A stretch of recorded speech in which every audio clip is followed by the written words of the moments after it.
Mercredi 27 avril 2022, il est 16h45, l'hémicycle du Palais du Peuple est surchauffé. L'opinion s'apprête à découvrir le nom du successeur de Jean-Marc Kabunda Kaboun, tombé en disgrâce au poste du premier vice-président de l'Assemblée nationale. Aujourd'hui, c'est le dépôt des candidatures en remplacement de l'ancien premier vice-président de l'Assemblée nationale qui était membre du parti. Il a fallu qu'on le remplace par un membre du parti. Ici, je suis venu avec les autres collègues accompagner notre ami André Mbata pour déposer sa candidature au nom du parti.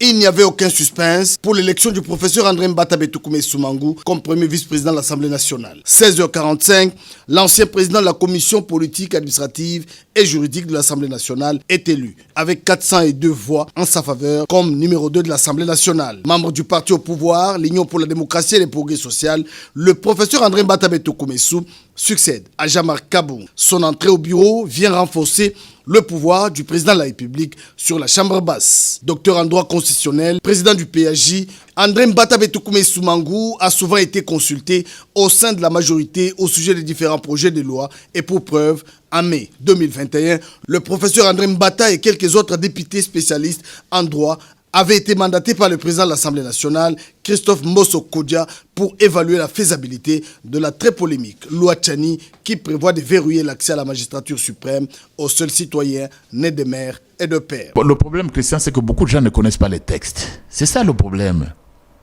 Connaître le texte, la constitution et le règlement intérieur. Que dit le règlement intérieur? Lorsque vous êtes un député, disons d'abord que l'initiative, vous l'avez dit au début, l'initiative législative qui vient d'un député, on appelle proposition de loi. Celle qui vient du gouvernement, on l'appelle projet de loi. Alors, un député, quand il transmet une proposition de loi, il passe par le bureau d'études. Le bureau d'études qui va émettre un avis sur la recevabilité ou non.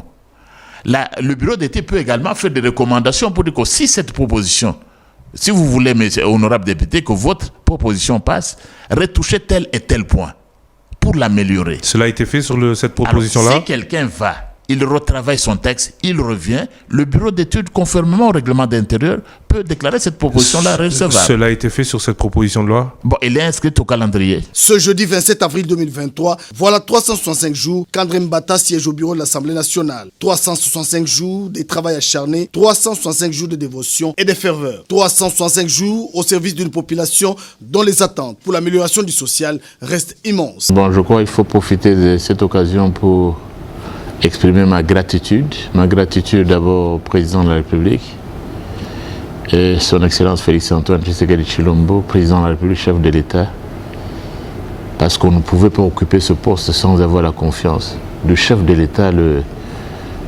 qui représente la nation et qui est le chef de notre pays. Donc ma gratitude lui va tout droit, ma gratitude également à mon parti. Vous savez que j'occupe un poste qui était réservé à l'UDPS, au groupe CASH, et plus spécifiquement à l'UDPS. Je voudrais dire tous mes remerciements à mon parti, au leadership, à la présidence du parti, l'Union pour la démocratie et le progrès social. Une année déjà, nous avons pu faire ce que nous pouvions, mais il y a encore un travail à faire. Et je reste au service de la nation, donc en exerçant cette mission, la tâche qui m'a eu dévolue comme premier vice-président de l'Assemblée nationale. Mais je dois également dire merci et à l'ensemble du bureau de l'Assemblée nationale, le bureau dirigé par l'honorable Christophe Mbosso Kodja, l'ensemble des membres du bureau qui m'avaient bien accueilli comme nouveau membre du bureau et qui continuent à me soutenir. Je continue donc à me sentir à l'aise et pour servir notre nation à travers ces bureaux. Je dis donc merci à l'honorable Mbosso, merci à tous les membres du bureau. L'élection du professeur André Mbata est le fruit de la constance politique, mais surtout de la loyauté envers le président de la République, Félix Antoine Tshisekedi Tshilombo, et de son parti, l'Union pour la démocratie et le progrès social. J'exprime également une gratitude particulière aux députés de l'Union sacrée de la Nation qui sera lancée le 29 avril prochain. Je suis heureux que comme premier vice-président de l'Assemblée nationale, c'est moi qui coordonne les activités de l'Union sacrée de la nation au niveau de l'Assemblée nationale. Et vous savez que cette révolution, l'Union sacrée de la nation, vous connaissez le rôle éminent que les députés nationaux ont joué. Je suis donc heureux de voir moi, comme coordonnateur de l'Union sacrée de la nation au niveau de l'Assemblée nationale, et voir que le 29, c'est finalement cette Union sacrée qui se transforme en plateforme. Je suis donc l'homme le plus heureux. L'homme le plus heureux, et j'espère continuer à servir mon pays, servir la nation, travailler avec les membres du bureau, servir le président de la République, servir donc l'ensemble de notre peuple à travers cette position qui m'était, cette tâche, ces missions qui m'étaient confiées comme premier vice-président de l'Assemblée nationale.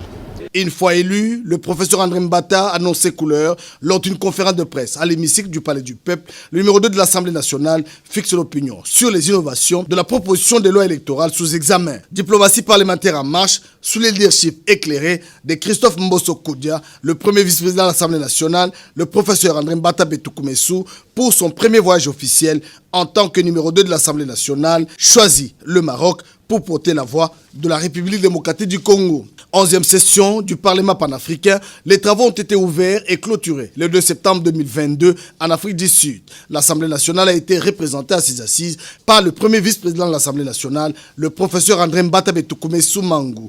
La RDC a profité de ces forums pour décourager les pays africains qui sont derrière l'instrumentalisation des groupes armés qui déstabilisent l'Est de la République démocratique du Congo sous couvert du mouvement marionnette M23. Bon, je suis satisfait. J'ai vu les députés nationaux ont déployé beaucoup d'efforts. Il y a beaucoup d'initiatives législatives, beaucoup de propositions de loi, certaines inscrites sur le calendrier, certaines encore au niveau du bureau d'études. Donc, plus qu'auparavant, les députés nationaux ont travaillé et continuent à travailler pour accroître la production législative de notre Chambre. Il n'y a pas que ça, même en matière de contrôle parlementaire.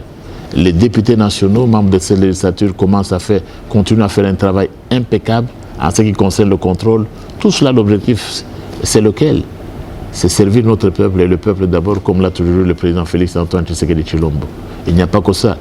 Vous savez, le premier vice-président de l'Assemblée nationale s'occupe des questions législatives, des relations avec le groupe parlementaire, de la diplomatie parlementaire. Je crois que dans tous ces compartiments, nous avons pu faire un grand travail, mais beaucoup reste encore à faire. Je ne suis pas de ceux qui sont satisfaits ou qui se satisfassent même du travail qu'ils ont fait.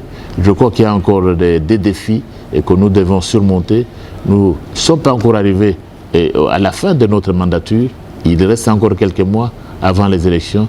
Je crois que nous allons profiter de ce temps qui reste pour travailler davantage dans l'amélioration de la production législative, dans le sens de la diplomatie parlementaire, contribuer. Et nous avons fait entendre la voix de la République démocratique du Congo, la voix des députés nationaux, la voix du bureau de l'Assemblée nationale, surtout en ce qui concerne cette guerre d'agression qui nous est imposée par le Rwanda de Paul Kagame.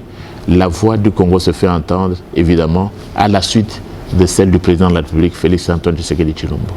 En Tanzanie, à Arusha, la 5e Assemblée législative a ouvert ses portes, suivie de la validation des mandats des députés. La RDC en compte 9 délégués. Le premier vice-président de l'Assemblée nationale a salué la vision du président de la République, Félix Antoine Tshisekedi Tshilombo, d'intégrer l'EAC. Le Parlement congolais, par le biais du premier vice-président de l'Assemblée nationale, était présent à New York devant le Parlement du monde, réuni au siège des Nations Unies. Occasion pour André Mbata Betoukoumessou de condamner l'agression rwandaise en République démocratique du Congo. Avant de quitter New York, le numéro 2 de l'Assemblée nationale a visité le siège de la représentation de la RDC à New York. À Bahreïn, l'Union interparlementaire a statué sur les différentes crises qui secouent le monde. Ici, la République démocratique du Congo a réussi à inscrire à l'ordre du jour la résolution sur la violation des droits de l'homme en République démocratique du Congo et l'agression rwandaise. Donc, tous les efforts que nous avons entrepris depuis l'arrivée au pouvoir du président Félix Antoine Tshisekedi Tshilombo se trouvent aujourd'hui underminés ou bien sabotés par cette agression barbare de la part du Rwanda qui n'a comme but le pillage de nos ressources naturelles. Et en réalité, la rhétorique du Rwanda reste la même. Elle est old-fashioned, dépassée. C'est le post-pilatisme. C'est le nihilisme de l'agression. Une telle politique ne peut pas être tolérée.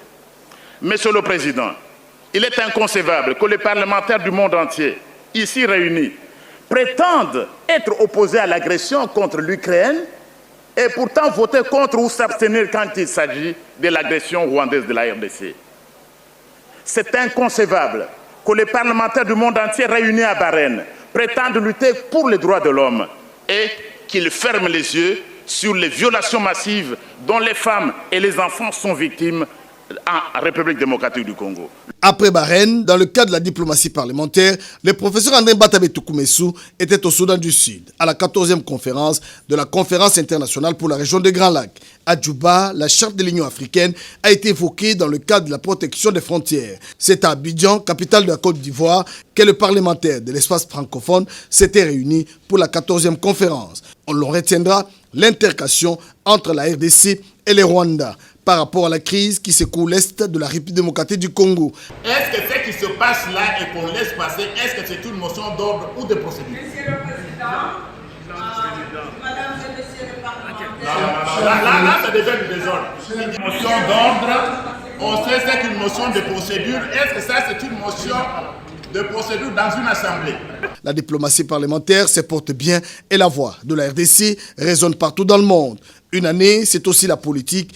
En cette année électorale, depuis le lancement des opérations d'enrôlement, le professeur André Batabe Toukoumessou a sillonné Kananga et les territoires de Dimbélengé pour sensibiliser la population à obtenir sa carte d'électeur et offrir un deuxième mandat au chef de l'État Félix Antoine Tshisekedi Tshilombo. C'est un accueil qui confirme que cette population de Dimbélengé au Kasaï central, le Grand Kasaï dans l'ensemble, et la République voudrait s'enrôler pour donner un second mandat à notre chef, Félix Antoine Tshisekedi Tshilombo, président de la République.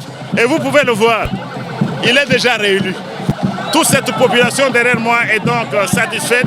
Il va continuer à s'enrôler pour les élections crédibles, transparentes et libres.